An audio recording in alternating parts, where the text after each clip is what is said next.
दिलबहादुर आफ्नो झुप्पडीमा रमाएरै बसेको थियो। पहाडमा उसको घर छ। लेकमा उसको थोरै बारी थियो। त्यही बारीमा मकै, कोदो आदि लगाउँथ्यो र जेनतेन आफ्नो जीविका चलाउँदथ्यो। उनी निकै मेहनती थिए। ऊ उज्यालो भएपछि आफ्नो बारीमा जान्थ्यो र अँध्यारो भएपछि आफ्नो घरमा फर्कन्थ्यो। एक दिन दिलबहादुर मकै छर्न भनी आफ्नो बारीतर्फ लाग्यो। उसँग खाजाको लागि कोदोको रोटी पनि थियो।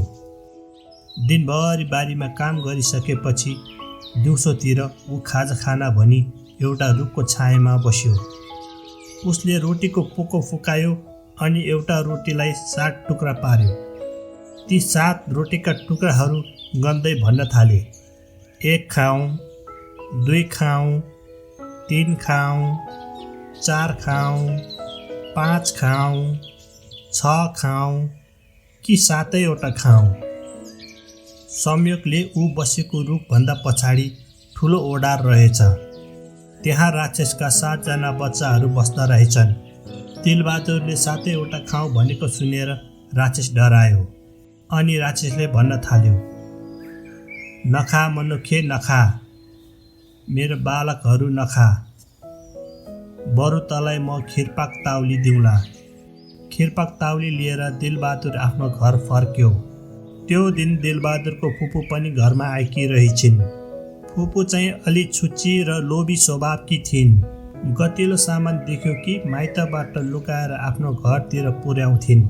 बेलुकी पख दिलबहादुरले खिरपाक ताउलीको परीक्षा गर्ने विचार गर्यो अनि आफू अगाडि ताउली राखी खिरपाक ताउली भन्यो। साँच्ची नै ताउलीमा खिर पाक्यो। यो देखेर फुपू पनि छक्क परिन् अनि फुपूले मनमा सोच्यो, यो ताउली घरमा लान पाए कति राम्रो हुन्थ्यो होला। उनले राति दिलबहादुर सुतिसकेपछि ताउली लाने विचार गरे अनि रात परिसकेपछि ताउली जस्तै भाँडो लिएर फुपू आइन् अनि दिलबहादुर सुतिरहेको बेला ताउली साट्नको लागि घरभित्र छिरिन्। ताउली जस्तै अर्को भाँडो राखिदिइन् र सक्कली ताउली लुकाइन्। अर्को दिन सधैँ झै बिहानी पख दिलबहादुर रोटीको पोको बोकी आफ्नो बारीतिर लाग्यो। उसँग खाजाको लागि कोदोको रोटी पनि थियो। दिनभरि बारीमा काम गरिसकेपछि दिउँसोतिर ऊ खाजा खाना भनी एउटा रुखको छायामा बस्यो। उसले रोटीको पोको फुकायो अनि एउटा रोटीलाई 7 टुक्रा पार्यो।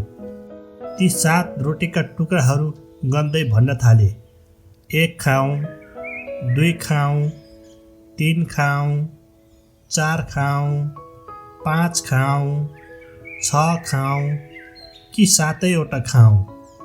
दिलबहादुरको कुरा सुनि ओडारबाट राक्षस आत्तिएर बाहिर आई डराउँदै भन्न थाल्यो, नखा मनुखे नखा, बरु म तँलाई सुन बड्कौली बाख्री दिउँला। राक्षसले दिलबहादुरलाई सुन बड्कौली बाख्री दियो। दिलबहादुरले सुन बड्कौली बाख्री पायो।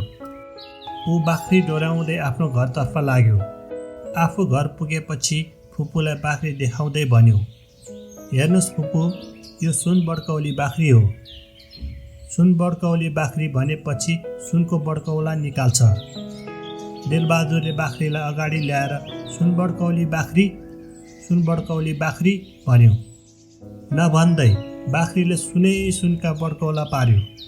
फुपू चाहिँ मनमा नै यो बाख्री पनि हात पार्नु पर्यो भनी जाल रच्न थालिन्। राति दिलबहादुर सुतिसकेपछि उनले बाख्री जस्तै अर्को एउटा बाख्री लिएर आइन्।